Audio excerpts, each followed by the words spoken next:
Merci Jérémy. Donc, mon talk, ça s'appelle donc garantir la robustesse des macros avec Expandable. Donc, en gros, je vais vous raconter mon dernier gros nerd snipe.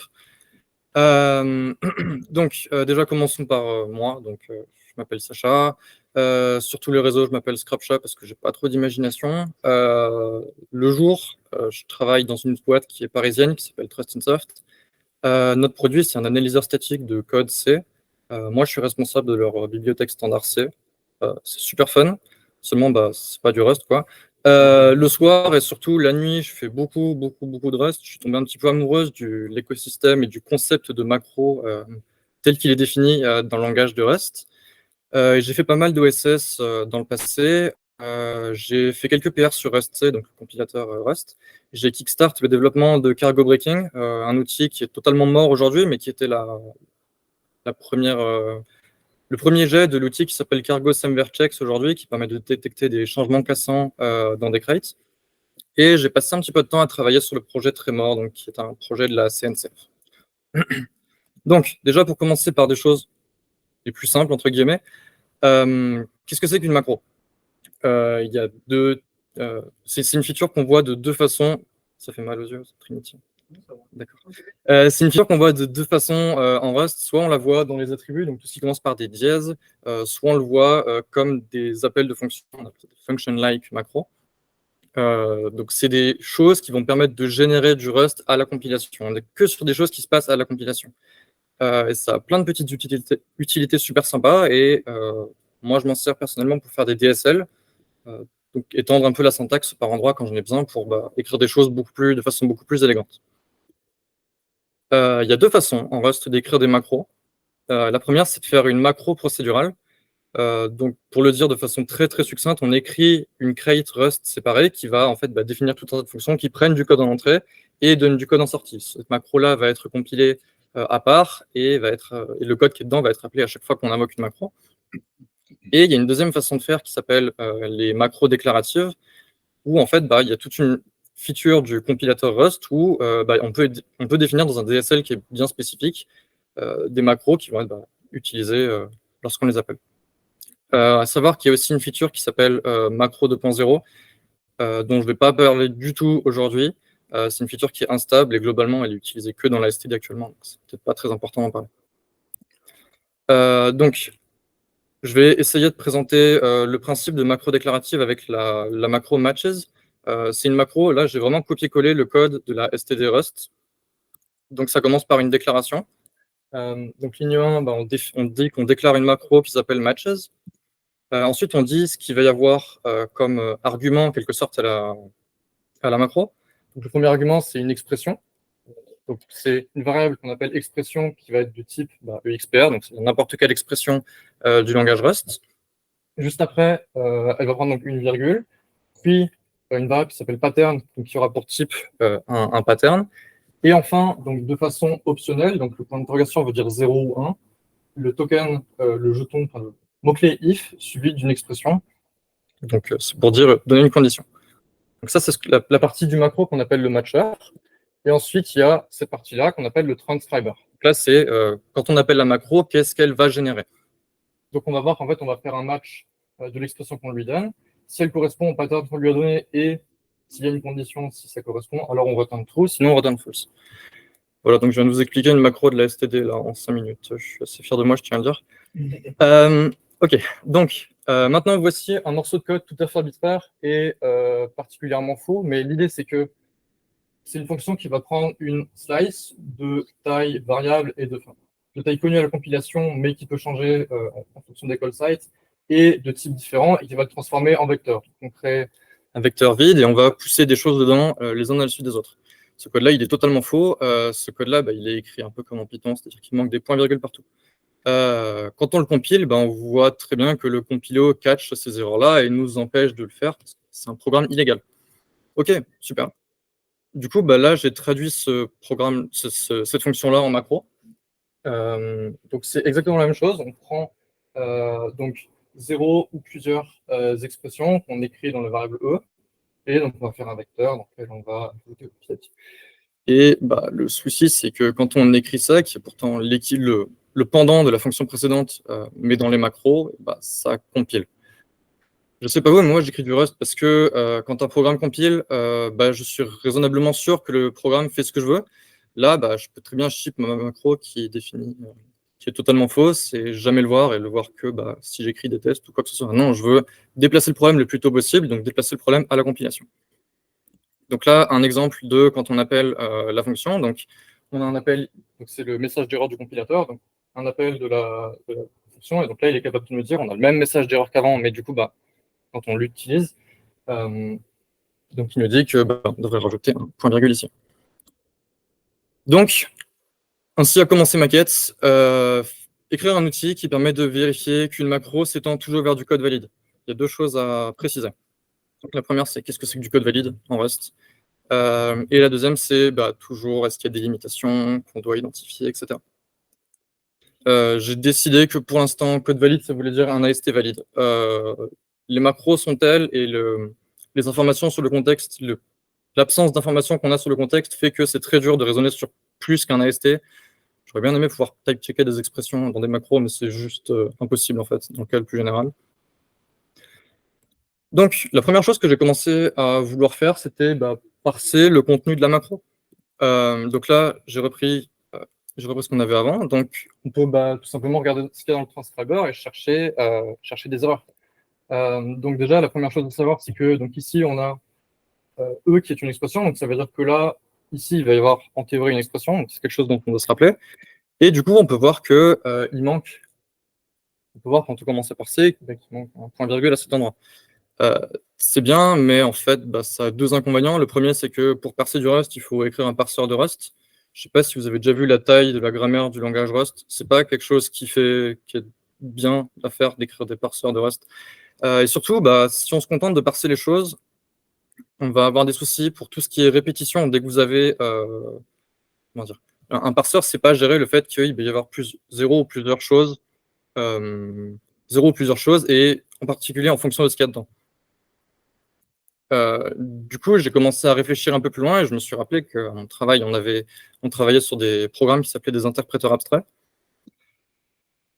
Je suis désolé, là, il y a quelques slides de mathématiques, j'ai pas pu résister parce que c'est écrit juste en mathématiques, ce genre de choses. Mais donc, quand on a une fonction qui permet de parser le token T en commençant d'un état à un autre, ben, on peut composer les fonctions. Donc, ça veut dire que si je veux parser le token T1, T2, enfin l'ensemble de tokens T1, T2, T3 en commençant par le token par l'état S, bah, j'ai juste en fait à composer chacune des fonctions. Et donc, si je veux parser trois tokens d'affilée, j'ai juste à composer trois fonctions. Du coup, le pendant de ça dans le monde de l'interprétation abstraite, c'est au lieu de raisonner sur juste un état qu'on va avoir un moment dans un parseur, c'est de raisonner sur des ensembles d'états. Donc, on peut noter S majuscule un ensemble d'états. Et donc, on peut faire le pendant de la fonction petit f que j'avais avant, donc la fonction grand F, et donc qui raisonne uniquement sur des ensembles. Elle prend en entrée un ensemble, elle donne en entrée un ensemble.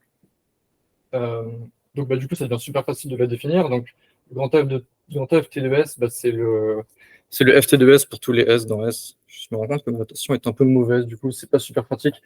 Donc, c'est juste une notation ensembliste qui est équivalente à celle d'avant, étendue sur des ensembles. Du coup, bah, on a la même égalité, c'est-à-dire que quand on veut parser trois tokens en partant d'un état S, et ben, on a juste à composer la fonction qui parse chacun des tokens, et on a l'état final, les états finaux.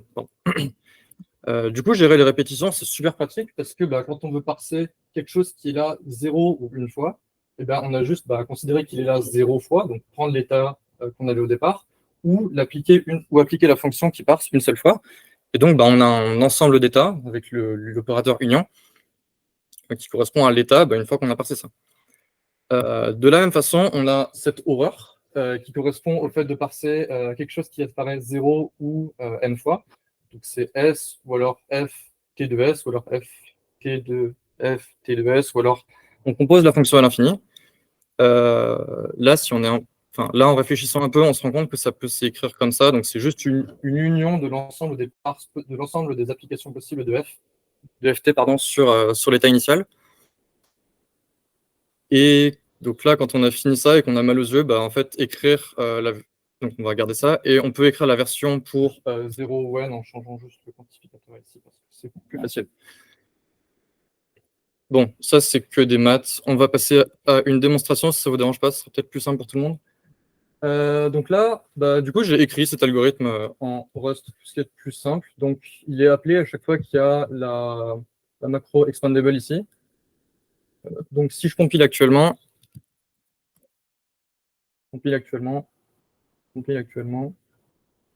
voilà. Oui. Si je compile actuellement, bah, on est capable de comprendre que là, le plus, il n'a rien à faire là, et que quand on va l'appeler, bah, ça va générer une expression qui n'est pas valide, parce qu'il n'y a aucune expression qui a le droit de commencer par un plus en Rust.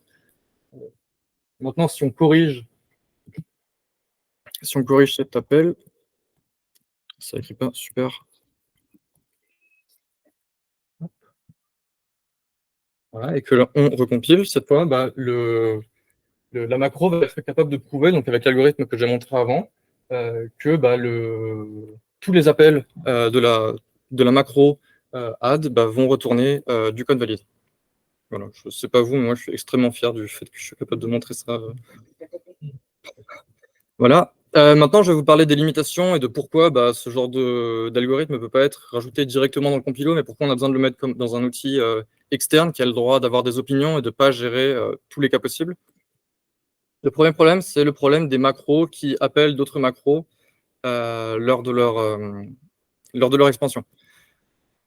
Désolé, j'ai pas su résister. La première chose qu'on peut faire, c'est ce que je comptais shipper pour la 1.0, c'est vérifier qu'à chaque fois qu'on appelle une macro depuis une macro, bah, que c'est un endroit légal. En Rust, on ne peut pas appeler des macros partout, c'est pour ça qu'on ne peut pas utiliser concat pour générer des noms de fonctions, etc. Donc il faut faire ça correctement et vérifier que les appels de macros sont bien à des endroits légitimes. Ça, c'est quelque chose d'extrêmement simple. La version suivante, c'est vérifier que l'appel va bien matcher une des différentes règles qu'on définit pour la macro. Et enfin, la dernière, c'est vérifier que bah, cette règle va s'étendre vers le bon type de nœud. Vérifier qu'on peut appeler une macro qui s'étend vers une expression que là où on s'attend à une expression. Pareil pour les patterns, pour les types, etc. Le deuxième problème, donc là tout à l'heure je vous ai parlé des macros qui appellent d'autres macros. Là, c'est une macro qui s'étend vers une définition d'une autre macro. Ça, c'est l'enfer parce que ça veut dire qu'il faut que je vérifie une deuxième fois l'expansion possible de la macro qui est la plus à l'intérieur en tenant compte des informations de celle qui est la plus à l'extérieur. Donc j'ai décidé que c'était pas très grave. D'autant plus que c'est pas un problème qui est résoluble dans le cas général parce que le mot-clé macro rules qui est là peut être passé en argument et que on peut deviner que c'est une macro uniquement au moment où on appelle la macro. Du coup, c'est pas possible. C'était très drôle parce que j'ai compris ça en lisant une issue sur Rust où bah, des devs avaient essayé de faire un peu ça et de chercher des variables qui n'existaient pas dans les macros. Ils se sont rendus compte qu'en fait, bah, dans le cas général, on peut juste rien faire avec les macros parce que bah, le langage est défini de façon extrêmement simple et sans trop chercher à être correct en permanence et être le plus extensif possible. En pratique, là, ce pattern que je vous ai montré, je ne l'ai jamais vu. J'ai lu beaucoup de code de macro pour être sûr de ne pas faire trop de bêtises. J'ai jamais vu de macro qui s'étend vers une nouvelle définition de macro, donc, et encore moins quand ça dépend d'un mot-clé bien spécifique. Un autre problème qui m'a donné pas mal de soucis, c'est bah, le symbole infini, là, il est pas fou, parce qu'écrire un algorithme qui s'arrête jamais, c'est pas super en informatique. En pratique, c'est OK parce que la fonction qui parse quelque chose, elle va très vite avoir un point fixe, donc vous pouvez la composer autant de fois que vous voulez, vous pouvez appeler f de f de f de f, bah, au bout d'un moment, vous aurez un point fixe, donc ça sert à rien de continuer. Donc en fait, ça s'écrit très bien avec un algorithme qui cherche un point fixe, tout simplement, qui résonne par induction. C'est à peu près à ce moment-là que j'ai compris que j'étais en train de faire un outil qui était exactement équivalent à celui sur lequel je taffe toute la journée. Donc, je ne suis pas sûr que mon boss soit super content de l'apprendre, mais voilà. Donc pour conclure, bah, j'ai réussi à écrire un début d'outil qui permettait de vérifier qu'une macro s'étendait toujours vers du code valide.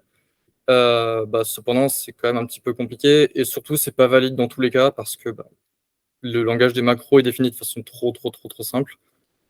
C'est pour ça qu'on ne pourra jamais l'intégrer dans un vrai IDE, mais je pense qu'en tant qu'outil dans son coin qu'on peut appeler ou pas, ça a sa place et ça peut être intéressant.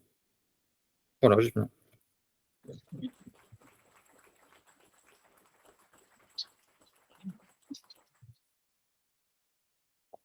Oui. Des questions. Ouais. Donc, tu as dit que tu n'en parlerais pas, mais il y avait Macron 2. Ouais. Est-ce qu'il y a choses qui sont justement faites dans le sens que tu vois vérifier facilement. Tu peux répéter la question? Oui, donc la question c'était qu'est-ce que rajoutent les macros 2. Je vais venir à la bonne slide avant. C'est ça, c'est ça? Ouais, c'est ça. Qu'est-ce que j'ai fait? Excusez-moi. Oui. Donc, qu'est-ce que c'est que les macros 2.0? Alors, c'est comme les macros 1.0, celles que je vous ai montrées là. La seule vraie différence, c'est la façon dont les variables, les chemins et tout ce genre de choses sont résolus. C'est fait d'une façon qui est beaucoup plus simple à gérer pour le programmeur et donc beaucoup plus compliqué pour le compilateur. En pratique, ça va être beaucoup plus simple d'écrire des macros, mais ça ne va rien faire pour garantir leur correctness, entre guillemets. Ça va juste permettre d'écrire des trucs un peu moins alambiqués avec des chemins qui commencent tous par $crate, etc. Voilà. J'ai quand même extrêmement hâte que ça soit stabilisé, mais ça ne va pas m'aider dans mon problème. Voilà. C'est bon? Ouais. Oui, pardon. Je ne sais pas comment formuler ma question. J'ai essayé. Tu parlais du problème qui est que les macros, elles opèrent sur des tokens stream. Donc, en fait, il n'y a pas d'information sémantique, mais qu'il y a un effort dans Rust pour avoir de la compile time reflection. Enfin, il y avait un effort. Oui, il est mort. Et du coup, si un jour on avait Rust qui avait ça, est-ce que finalement, ça ne résoudrait pas le problème? Alors, si on avait de la compile time reflection, j'aimerais beaucoup pouvoir qu'on puisse déprecate CERD, par exemple, au profit d'une compile time reflection bien placée. J'aimerais vraiment... En fait, j'aime les macros, mais c'est pas quelque chose de sain, c'est pas un amour sain entre eux et moi. C'est vraiment une feature du langage qui est extrêmement fragile en permanence. Et enlever des macros, c'est une bonne chose en fait. Donc ouais, j'aimerais beaucoup qu'il y ait du compile time reflection justement pour qu'il y ait un peu moins d'efforts, que les gens passent moins de temps à écrire des macros justes et qu'ils écrivent du code qui fait de la compile time reflection qui est juste à tous les coups en fait. Ouais. Je sais qu'il y a un truc de PV, je crois que ça s'appelle PV Reflect. Oui. Je sais pas du tout, j'ai jamais regardé. Je sais que ça existe, je sais pas ce que ça fait. Je pense qu'a priori c'est AST based, je sais pas du tout.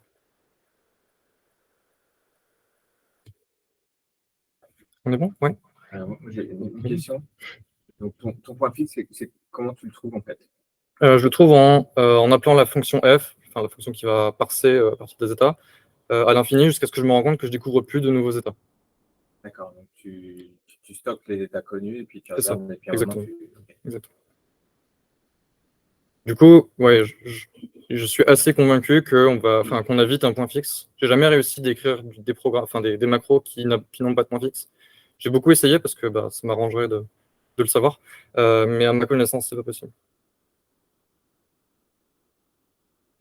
Ce moment-là, mais j'ai pas comment le code qui check les macros et t'appeler. Oui. Est-ce qu'il faut rajouter quelque chose dans le code? Le point d'entrée, c'est ça, expandable, de point expression. Donc en fait, on dit, donc expandable, c'est le nom de la crate, il y a une dépendance qui s'appelle expandable, c'est tout. L'XPR, ça veut juste dire qu'il faut expliquer à expandable que ça va s'étendre vers une expression.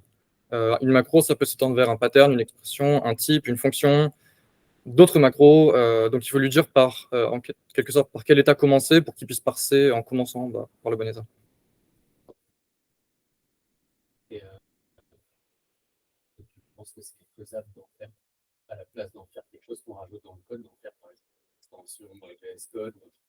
Alors, j'ai écrit le expandable tel que je l'ai écrit actuellement. Il est composé de deux parties. Il y a un back-end qui est complètement agnostique de comment il est appelé. Il a ses propres structures de données. Et il y a un front-end que j'ai implémenté comme une macro ici qui va s'occuper d'appeler la back-end. Donc oui, j'avais prévu, une fois que j'aurai quelque chose, que je serai raisonnablement sûr de moi, d'en faire plutôt quelque chose qui serait un plugin du compilateur Rust. J'ai pas mal joué avec ça pour Cargo Breaking il y a 2 ans.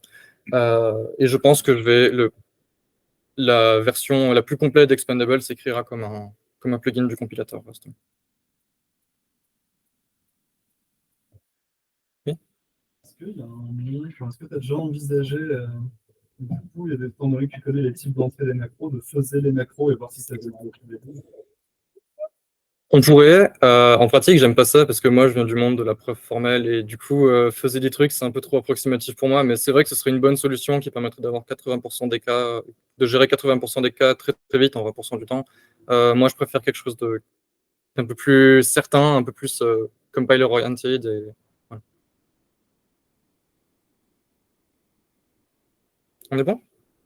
Bon, François, je crois que c'est à ton tour.